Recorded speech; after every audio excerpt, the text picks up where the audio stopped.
Kisah ini dimulai bukan di medan perang, bukan di antara deru tank, desingan peluru. Kisah ini dimulai di ruang-ruang remang, di balik tirai tebal yang menyembunyikan rahasia paling kelam abad ke-20. Di sana, di jantung kekuasaan Nazi, rumor berbisik tentang kekuatan yang lebih tua dari sekadar politik, sebuah kekuatan gaib.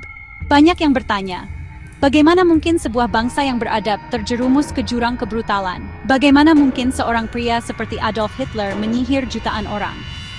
Jawabannya mungkin tidak hanya ada di buku-buku sejarah. Beberapa orang percaya jawabannya tersembunyi dalam simbol-simbol aneh, ritual-ritual rahasia. Obsesi para petinggi Nazi terhadap okultisme. Ini bukan sekadar hobi, ini pencarian sistematis. Kekuatan kuno, artefak suci, kontak dengan entitas dari dunia lain. Mereka mencari pembenaran dalam mitos-mitos Nordik kuno, legenda bangsa Arya yang hilang. Mereka percaya takdir mereka tertulis dalam bintang-bintang. Sesuatu beberapa orang sebut kekuatan iblis itu sendiri. Kita harus berani menarik tirai itu, mencari secercah cahaya kebenaran. Perjalanan ini menelusuri lorong-lorong konspirasi. Naota. Nama Adolf Hitler selalu identik dengan kekejaman. Namun, ada satu legenda hitam yang terus beredar, sebuah cerita yang mencoba menjelaskan sumber kekuatan dan kebenciannya. Legenda itu adalah tentang sebuah perjanjian, sebuah pakta bukan dengan manusia, melainkan dengan iblis. Konon, pada tahun 1932, Hitler yang masih berjuang menyerahkan jiwanya. Sebagai gantinya, kekuasaan mutlak atas Jerman, kemampuan menaklukkan dunia. Tentu saja, ini terdengar seperti cerita horor murahan. Namun, rumor ini mendapatkan bukti ketika sebuah dokumen misterius ditemukan setelah perang. Sebuah kontrak yang diduga ditandatangani oleh Adolf Hitler dan iblis. Kontrak itu ditulis dengan darah, menetapkan bahwa Hitler akan mendapatkan kekuatan tak terbatas selama 13 tahun. Sebagai imbalannya, setelah periode itu berakhir, jiwanya akan menjadi milik iblis selamanya. Para ahli grafologi yang menelitinya terbelah. Ada yang mengatakan tanda tangan itu cocok dengan tanda tangan Hitler, sementara yang lain bersikeras itu adalah pemalsuan yang cerdik. Dokumen itu sendiri hilang dan muncul kembali berkali-kali, menambah lapisan misteri. Kenaikan Hitler ke tampuk kekuasaan memang terasa begitu cepat dan hampir mustahil. Seorang seniman gagal berubah menjadi pemimpin absolut sebuah negara besar, atau pemenuhan sebuah janji mengerikan yang dibuat di tengah keputusasaan. Jika Hitler adalah wajah politik Nazi, maka Heinrich Himmler adalah arsitek spiritualnya.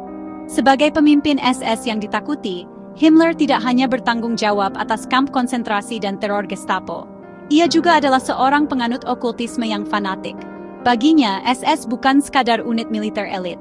Mereka adalah ksatria Orde Baru, reinkarnasi dari para ksatria Teutonik kuno.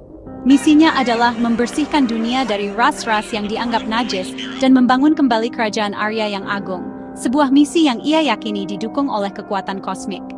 Di pusat keyakinan mistis Himmler adalah sebuah simbol yang kuat dan misterius, matahari hitam atau Schwarze Sonne. Simbol ini bukanlah ciptaan Nazi. Ia adalah mosaik kuno yang terdiri dari 12 Sikh rune, simbol petir, yang membentuk sebuah roda matahari. Bagi Himmler dan para pengikutnya, matahari hitam adalah sumber energi mistis yang luar biasa. Ia melambangkan matahari yang tak terlihat, matahari di pusat alam semesta yang menjadi sumber kekuatan bangsa Arya. Inilah yang mendorongnya mengirim ekspedisi ke seluruh dunia, dari Tibet hingga Antartika. Mereka tidak hanya mencari artefak seperti cawan suci atau tombak takdir. Obsesi ini mencapai puncaknya di Kastil Wewelsburg.